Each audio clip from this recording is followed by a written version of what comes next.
Hello everyone and welcome back to another video of mine. This time I'm back with Heaven's Secret 3, Season 1, Episode 5. I hope that I'm not mistaken and that this MC will be the one from Astrea's Broken Heart, because I still am replaying Heaven's Secret 2 in order to get the right ending so that we don't have to go around with Malbonte having a scar on his face for the rest of his life. And it's sadly taken a while because these tickets, they take hours and hours to reload. And it's fucked up enough that I have to replay it. I refuse to pay gems in order to buy tickets instead of gems. So as of right now, I'm just gonna continue as it goes right now. At least I can thank Jesus that game actually took the ending from Heaven's Secret Requiem. So that story is all good. With the other MC, I would still have to play an entire season. I am stuck at the finale of Season 2. So let's see how that will go. Maybe I will replay it then again. As in waiting for the next chapter, I'm gonna try to catch up to the finale of Astrea's Broken Heart, and then maybe it will fill in a few blanks. But as of right now, let's see. You have all changed and no longer recognize yourself in the mirror. Well, shit. Heaven's Secret 3, Eternity's End, Episode 5, Island of Nightmare. Haley.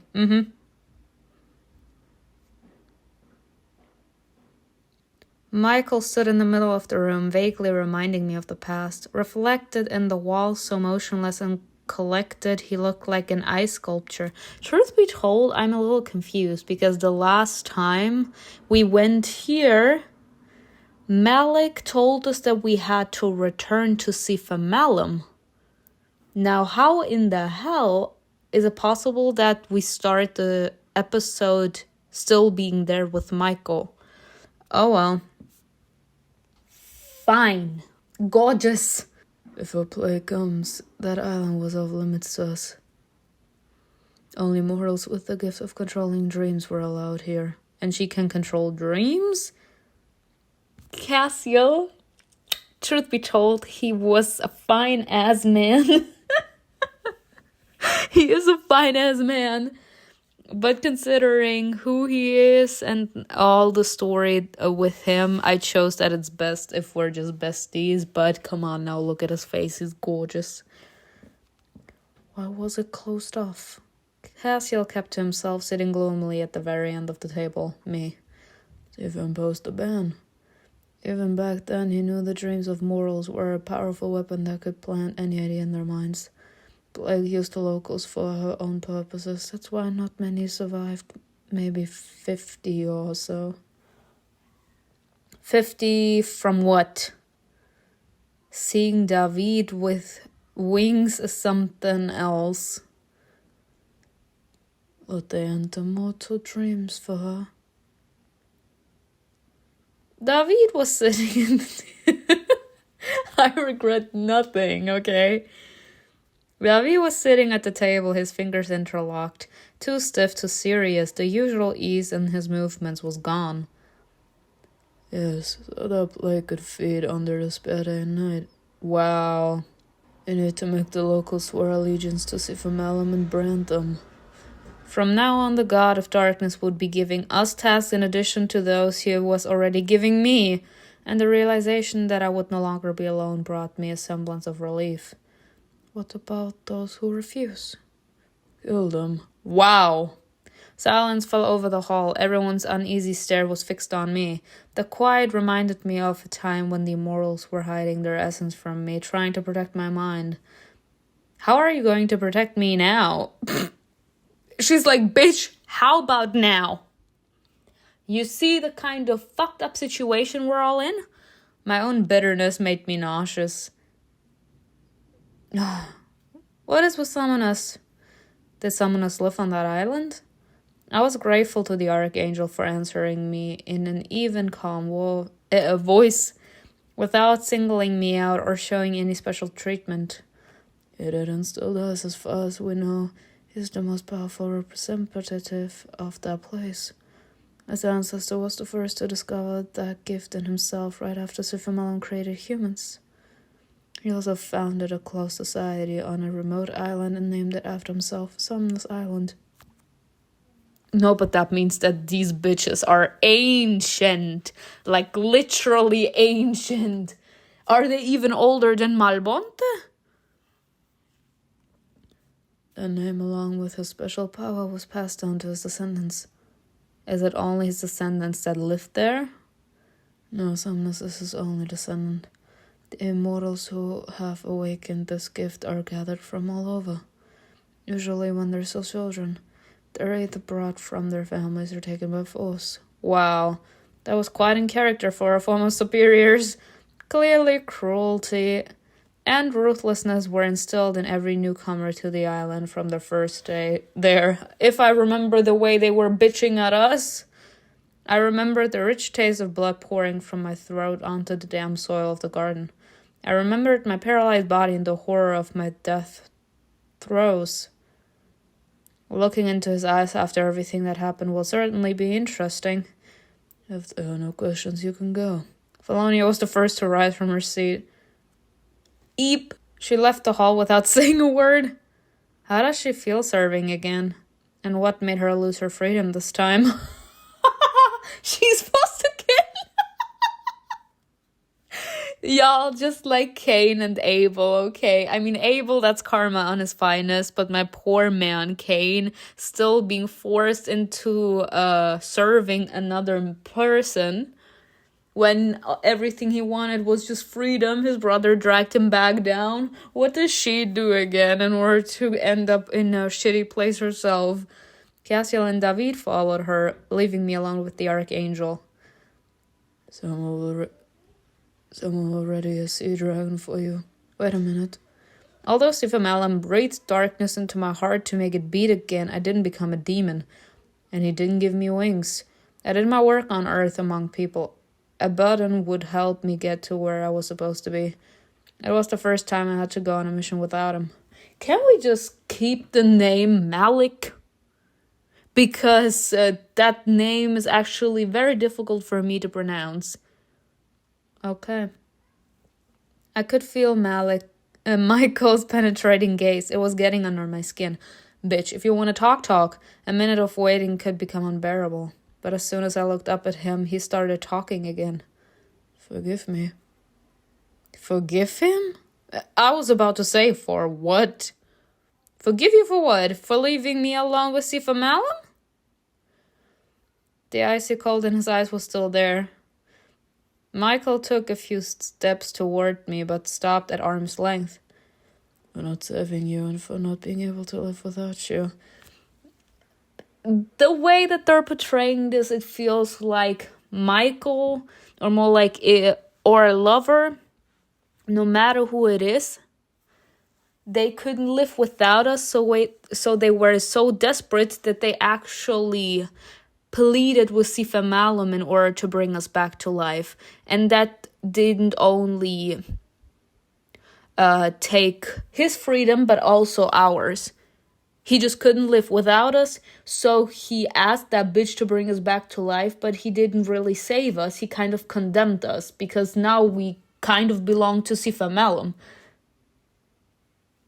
Because that's kind of like the price to pay for us still being alive and kind of having turned immoral, because he's the one that breathed life back into us. Everything I've condemned you to today and will condemn you tomorrow. Yep. Knowing how much suffering this life causes you and not being able to take it away from you. What did I say? Yeah. For choosing to see you alive in this hell. Can I blame him? No, I cannot blame him, because love makes you do crazy shit. But let's be true to ourselves.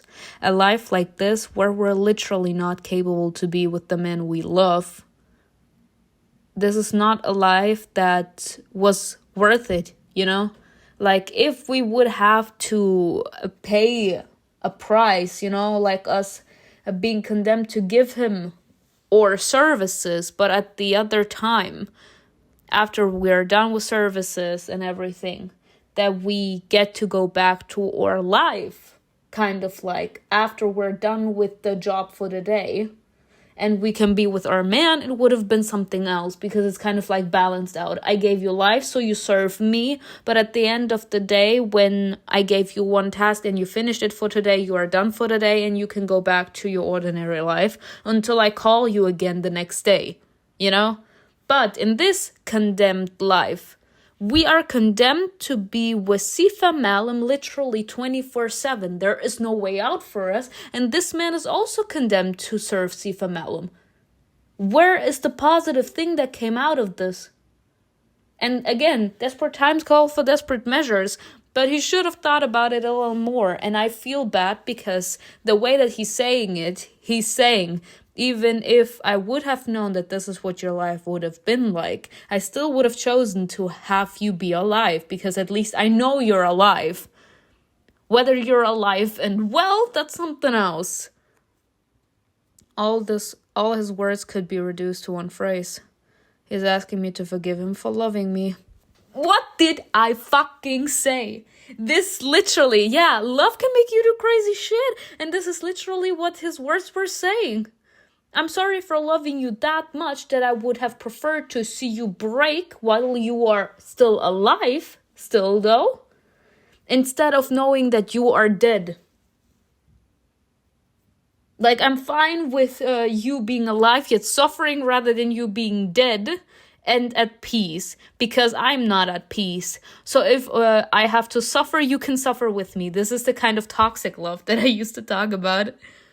And for where we ended up because of this love. Yep, you saved me once, pulled me out of the clutches of death. We just couldn't keep getting lucky forever. I really wanted to say something encouraging, something about the second chance that fate gave us, but I couldn't bring myself to. What? Girl, this is not faith. Sifa Malam said, I'm using this opportunity to get my hands dirty with your sorry ass. Where's the happy ending for us in the story of Astrea's broken heart? She did it. I knew the price of that chance all too well. He knew how high it was, and that was what stopped us from throwing ourselves into each other's arms. When Zira transported us, I thought you were only unconscious. For a moment, I believed everything was finally over for us. We were in Snowy Valley, the place I wanted to take you to so badly. I was sure it was the end, or a happy end. I was relieved that heaven no longer needed me, that I'd been stripped of my duty, and that he finally could allow himself to be with a human, because we know what happens when demons, apparently, these demons that work together with Somnus, and I forgot the other guy's name, they forget their memories, and they turn human. Stripped of their wings, human, go off. That's what I was in my head as I was walking to you. MIKAEL looked away, but I'd already glimpsed the unbearable pain in his eyes. Yeah, he was happy too soon. He was reliving the most terrifying moment of his life. And then I saw the blood. There was so much of it, it burned like fire against the pure white snow. And your face, it was so serene I'd missed that nightmare. I didn't even want to think about how many times he'd replayed that scene in his head. Truth be told, this is kind of karma. Respectfully, it's karma. Like, I love MIKAEL with my entire heart and soul, but it's karma. Because we are in this living nightmare with Sifa Malam, trapped because he couldn't let us go. Because he said this is not the way it's supposed to end with the two of us. This is not the way you're supposed to go down. And I can't let you go. I'm fine with knowing about the fact that you are suffering, yet I know you're still alive. He was fine with that treaty. And even now looking at me, he saw that airy frozen serenity. I died in the garden. You never had a chance to save me. But I tried, Haley. The pain. I feel the pain. I tried for so long that it feels like I'm still trying to bring you back even now. That was painful. Because he keeps on replaying the fact, what if I had? And that's the worst thing you can do, because when you arrive at that moment of self-loathing, because of the fact that you blame yourself for all the awful shit that someone you truly care about is going through, then you will never be capable to move on. You will never be capable to forgive. And I feel like that's gonna be MIKAEL's trauma for the rest of his life. What if I had acted differently? What if I would have protected you more? Would you have seen the world differently? Would our story be better? His words sent chills through me. Something buried deep inside me stirred, reaching out to him. I'm sorry things turn out this way, MIKAEL. There's so much more MIKAEL needs to talk to you. My heart is breaking. He took another step, but a cheerful voice stopped him before he could come closer. Oh, Malak. Blessed is the night, MIKAEL. You're early. Me! Unfazed by that remark, Malik sat down at the table. I'm on time. I wanted to talk to you one-on-one. His gaze lingered on me. Excuse you? Sly probing. Aren't you supposed to be on the way to visit Somnus? I'm waiting for a dragon. Malik, do I have anything to talk about? If we think about the fact that in the first season, MIKAEL asked Malik for help, and now all of this is happening. The Archangel said with such irritation that for the first time I wondered, how do they even coexist when they were enemies not so long ago? We do. I've made some minor adjustment to our plan. As if Amalum approved those adjustments. For now, he's granted me a gracious yes, but as we know, his yes can easily become a no. MIKAEL didn't answer. Walking over the table, he sat down a few seats away from his colleague. Do they have these meetings often? At his league, he gets to see my man? Are you preparing for something? I wasn't hoping for a direct answer and expected some vague riddles instead, but Malik surprised me. Yeah, for what? I only knew about the battles for souls. I fought for them in churches, singing forth the name of Sifamalam, but he was obviously talking about something else. Will the enemy be waiting for us on the island? No. MIKAEL's words were enough, but Malik decided to add, the enemy is refusing to fight. They are getting ready for a holiday. Who are they supposed to be? Malik didn't answer, distracted by the immortals who just entered the hall. Who? By the immortals? Is it our squad or? Ooh, Raphael. The firstborn, now familiar to me, fixed his gaze on me. When we first met, I thought he was ill and had come to Sifamalam for help, but he wasn't looking any better now. Why are his wings turning black? Shouldn't angels have white wings? And why does Sifamalam need them? The answer was clear. Firstborn angels and demons must be incredibly powerful. Sifamalam's army is growing. Which again, fucking petty. That conniving little whore can't do shit by himself, so he needs an army of people that apparently are extremely weaker than he is. Tanal, Raphael, I'm glad to see you. Fuck off, sir. Raphael didn't turn his head at the sound of Malik's voice, but gave the faintest nod in response. The sea dragon is ready. You can descend now. Okay, for those like that know, will Raphael always be blind? No matter what you do, in Estrella's broken heart. In the finale, maybe. Will he always be blind?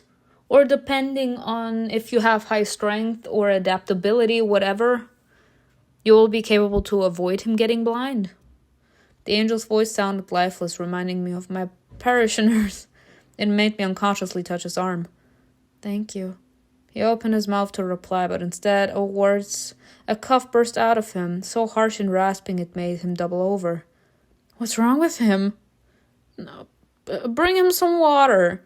The water in the carafe was icy cold, just like everything else in this place. Just like every single heart. I came up to the gasping angel and tried to help him, straightening up to let some oxygen into his lungs. But as soon as I touched him, he jumped back in horror. Don't touch me. His abrupt change in behavior puzzled me, and I looked at the others in confusion. To my surprise, it was Tarnell who answered my silent question. Angels are getting weaker. Yep. His voice was thoughtful and sad. Although he was looking at me, it felt like he wasn't really with us at that moment. Like he was locked somewhere deep inside himself and his worries. And demons have never been so strong. The angel started coughing again, leaving thick blood clots on his palm. His hatred was burning through my skin. Why? What's happening? That's what guilt looks like. You're Sally and us. We're all to blame for what is happening. MIKAEL approached the angel and put his hand on his shoulder. Relief came immediately. He nailed the air greedily. Thank you all for the wonderful performance, but we don't have time for this. To my surprise, MIKAEL echoed Malik's irritation and gave the angel a new order. Wipe off the blood and go get Junior and Lukina. We're waiting for them. We've completely lost our sense of time during their imprisonment. The angel bowed, then glanced at me again. You don't want to escort me to the dragon? You're free to go.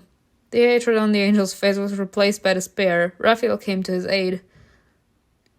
I'll walk with you, Haley. Let's go. I'll also bring the firstborn. The indifference on the faces of the immortals became the servant angel's salvation. He quickly headed for the exit. Was he trying to avoid getting the firstborn or walking with me? The question remained unmasked. I said goodbye to the others and followed Raphael. Raphael, my child. Y'all, I cannot get with the fact that this man is blind. It will not go down. It gets stuck in my throat. Though he'd lost his sight, he was still able to move freely. Yes, his steps had become more cautious, but they still carried confidence. How does he perceive the world now? The sea dragon waiting at the base of the castle almost blended into the landscape. Tiny icy crystals shimmered in his dark blue scales, the winter sky reflecting in his eyes. Gorgeous. I'd never had a pet before, but this dragon didn't look like one. His gaze is too knowing. Come closer to him. He must recognize you as an equal. Path of high adaptability. Standing before the dragon, I looked into his eyes and saw a frozen lake in them, so deep and bottomless. I wanted to touch the dark scales to find out if there was any warmth in this magical creature. But the dragon suddenly lowered his head. It's an honor for him to bring you to the island. Oh, sweet. I wasn't sure if Raphael sensed it, so I quietly said. He bowed. That means you can fly. The angel held out his hand to help me climb onto the slightly crouching animal. I wrapped my arms around the creature's broad neck, focusing on my feelings. The others will meet you in the sky. Thank you. Taking a step back, Raphael touched the dragon's face. Fly carefully, she has no wings on her back. Gorgeous. Before taking off, the dragon exhaled, heavy and menacing, as if promising he would protect his rider. It makes me think of Roy. Sumnus Island. The island turned out to be dark and empty. Night fell over it like a shroud, turning its waters black, its cliffs into jagged tooth-like spires. The dragon landed softly and lowered his head. The immortals had arrived a bit earlier and were already waiting for me to get to the ground. It wasn't difficult. The smart animal knew exactly what to do and how to help me. Once we all gathered together, the immortals and I silently trudged uphill toward the castle looming above us. Red butterflies illuminated our path in the darkness. Like guides, they appeared from nowhere, fluttering around us and vanishing once we passed. I had been warned that we might have to drag everyone out of the castle by force. But to our surprise, all the residents of the island were waiting for us, gathered in a small group at the main entrance. Are they going to fight back? There will have to be some Malum's wisdom into them. Somna stood at the front, just ahead of the others. He said, "Bitch, please." He changed significantly since we last saw each other. The gold had vanished from his hair and garments. He himself had faded and became a sorrowful shadow of who he once was. Seeing him like that filled me with satisfaction. I know we say karma, but I wouldn't wish pain onto anyone, so it hurts me. He's been through a lot during this time as well.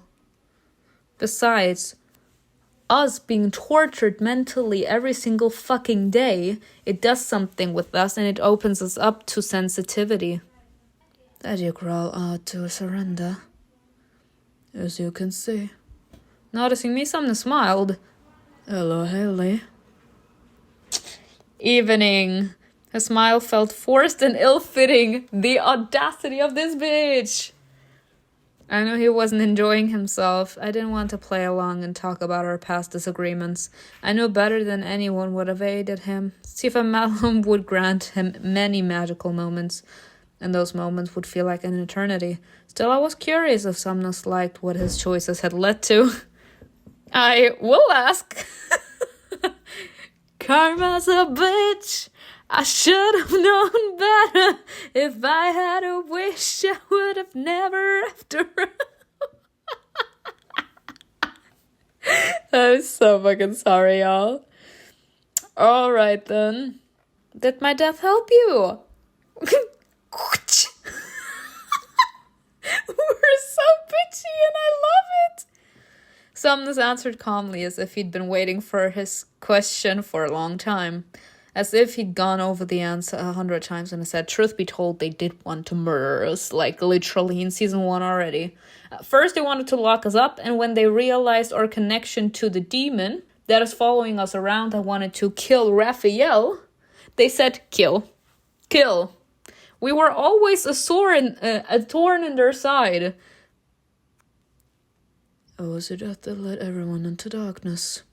So that's your karma then, sir. It was funny, but I was the one who helped the prophecy come true when I poisoned your water. Wow! He actually ended up killing us. Karma's a bitch. You should have known better. You should have known better. The fact that our death, he actually said we have to die. He ended up killing us, and then the darkness really came out. So all that is happening right now, my good sis, is all your karma. This is all karma. Damn coward, David! I wasn't afraid to kill her while looking her in the eye. That's the fucking problem. I came to say goodbye to you, Haley, you know. At the time, that method seemed amusing and ironic. Besides, you were supposed to stay alive until an army arrived to wipe out our strands. Blake must have appreciated your rich imagination. At the mention of the horseman's name, his face twisted in pain. Karma. Blake did just fine without my imagination. And I regret that Furious didn't die there in the garden at Estrella. She disliked him from the start. A Furious died? Eep. But she didn't kill him quickly. Well, now you feel shame? That's what karma gets your motherfucking ass. Karma said I'm coming around. This is a full-on circle. You create karma, karma comes back. She carved him up, piece by piece, feeding his flesh to her rats. Okay, nah. Okay, that's not. I have to laugh at the absurdity, because why is it always the good people that suffer? Yes, both Furious and Somnus were conniving little bitches, but again, if you are happy about someone else suffering just because they are bitching at you, then what kind of a person are you? I know what kind of a person I want to be, and I don't want to turn into a person, even though if a person has done me harm, that I enjoy their suffering. That's a path I do not want to cross. I want to maintain my pure heart. So I cannot be happy with that, knowing that that man suffered so much before he actually ended up dying. It's not sitting well with me. There is this lump in my throat. I'm kind of feeling nauseous. And when he started begging her for death, she fed them his tongue. Wow. As for the others, On the very first day of her rule, she put us all in chains, and to make sure the dreams we sent to humans were worthy of a name, she turned our walking life into an exemplary nightmare. Now you know how I feel. You once wanted to chain me too? Period! Karma comes! Somna smiled bitterly, clearly thinking the same thing. You're not better. The only reason that you're reacting right now is because you have been personally involved in the pain you wanted to inflict on other people. Maybe I deserved all of that. Karma. But the children who lost their minds from fear did not. That is the darkness you've been running from. I felt many things in that moment, but hatred for Somnus wasn't one of them. It's more karma. This is karma. So what awaits us now? The residents of the island looked at us, their gazes haunted. Barely recovered from one nightmare, they were now forced into another. It's very simple. Yaniel's well agents took Sifa Malam and kissed the hand of the one who carries his will. And then we brand you. Begin then. Somnus was the first to get down on his knee. Everyone else followed right after. Wow. The obedience of these immortals was impressive. They started forming a line. Plague trained them that well? Once the line was formed, I stepped in front of him. My voice filled darkness, becoming hoarse. Spellaclaw. Bow your head and give away your spirit. From now on, everything you do for the glory of Sifa Malam. From now on and until the end of your days, you are a slave to his will. That's so dark. Somnus pressed his lips to my knuckles, and I felt the burning hatred seeping out of his mouth. Your heart, your flesh, and your blood belong to him. And you shall serve until you turn to dust. Damn. Considering the fact they're immortal. Every touch sent a painful alarm through my body. I could feel their insincerity, their fear. They didn't want to serve, but they wanted to live, and this desire was much stronger. And the more I talked, the more their hatred grew. And your death will be a sacrifice in his honor. And may the night be blessed. When I finished speaking, I stepped away. I felt sick, like my stomach was full of pus. To distract myself from the painful associations, I stared at my colleagues. If I throw up, Sifa Malam will be disappointed. David came up to Somnus and gripped his throat. Oop! The skin beneath the demon's fingers began to sizzle, and the stench of seared flesh spread across the island. He said, kill. Oh. I'd done my part, and staying close to him now was risky. I decided to head back to the dragon. No one stopped me. I'll wait for them down there. She was like, bitch, I'm not getting involved in that BS. That's hilarious. I knew Sifa Malam wouldn't appreciate my weak stomach. He'd surely ask how everything felt. He'd want to see those being Riddick in pain himself. He'd want to inhale that sweet smell of burning.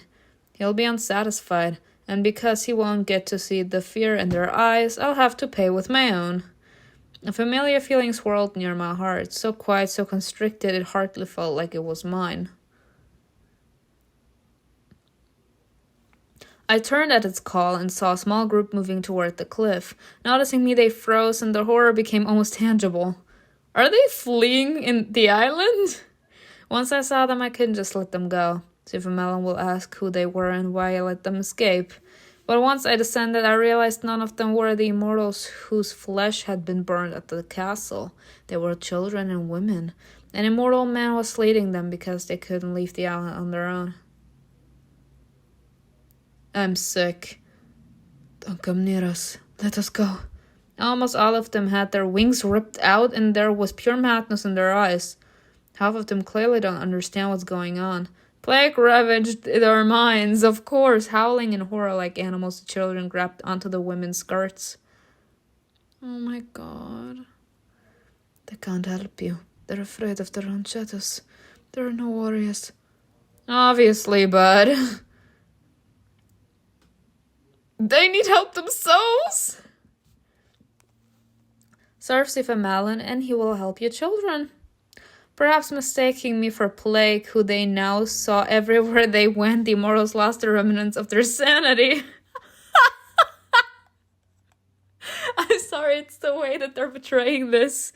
Their tears and lamentations made my heart sink painfully. Y'all, I never really thought about how much plague was capable to traumatize people, because death kept on implying that she was doing a shitty job. Meanwhile, hunger and war kept on telling her how weak her executions are.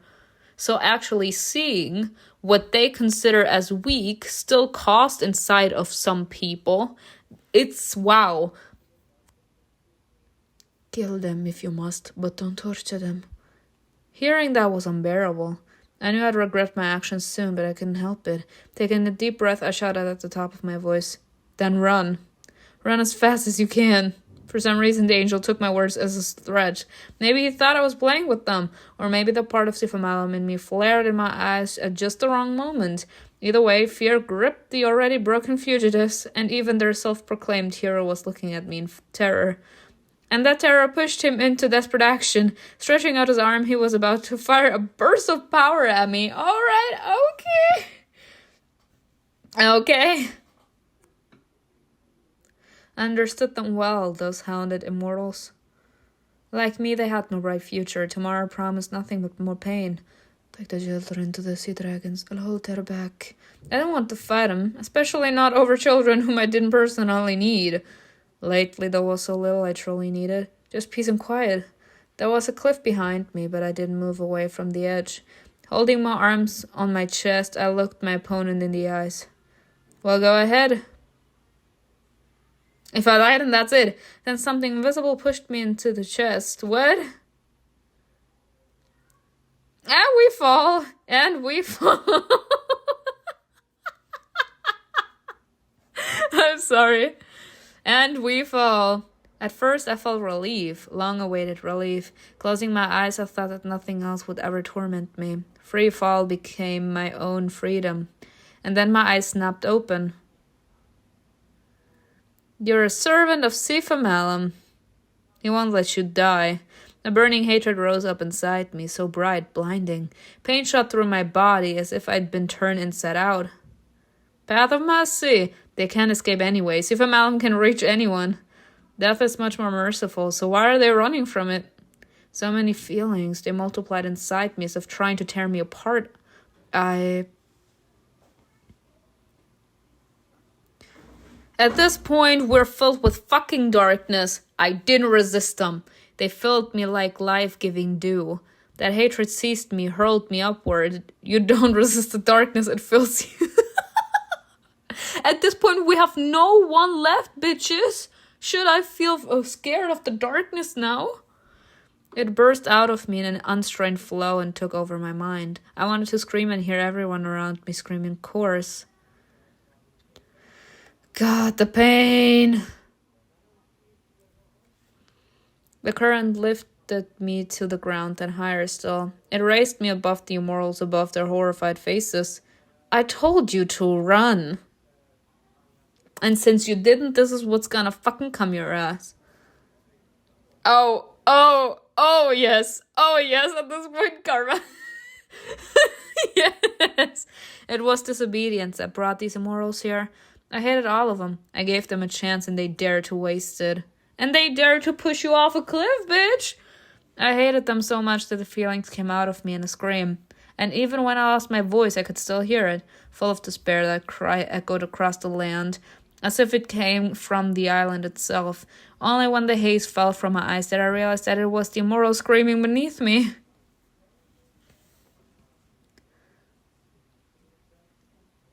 No. Too late, bitch. Too late. You pushed me down a cliff, bitch. You have no fucking right demanding shit. Have mercy. Please stop. Considering the fact that it's even kids.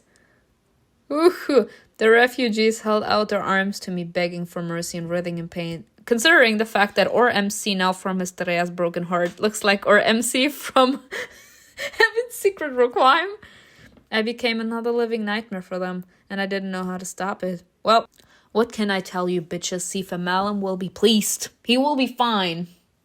He will happy. And we will be capable not to be tormented that much then. But we will see what next episode is all about. I can with what the story is coming to, but truth be told, I love that they didn't try to merge these stories. They created one story. It's kind of like they created 3 stories with 3 different MCs instead of it just being spin-off after spin-off. And now they created a story where all 3 MCs from the same universe can like work together. And I love that. We're seeing what the universe has come to from different point of views. One was a former human and she turned into an immortal. Then we have an human that literally is being in an enclosed space with Sifa Malum working in heaven alongside demons and angels. And then we have an MC that herself is kind of like Ball's second in command. We took over Ball's job. We are commanding demons and angels. Like, we have 2 brothers that we can use at our disposal. Because that's what Ball's get-going was. You will serve me until until my last drop of blood. And since we carry blood from Ball in our scar, his essence, aka the, I don't know what kind of a job they did, if they had to do it with kind of blood sacrifice or whatever, they kind of gave their word with that. So as long as there is blood of Ball in our scar, they will be the job will be binding for them. They have to comply with whatever we say, with whatever we need. And that's karma at its finest. But we will see what next episode is all about. I hope you enjoyed this video with me. Tell me in the comments below what you think was best, and I will see you in another video. Bye.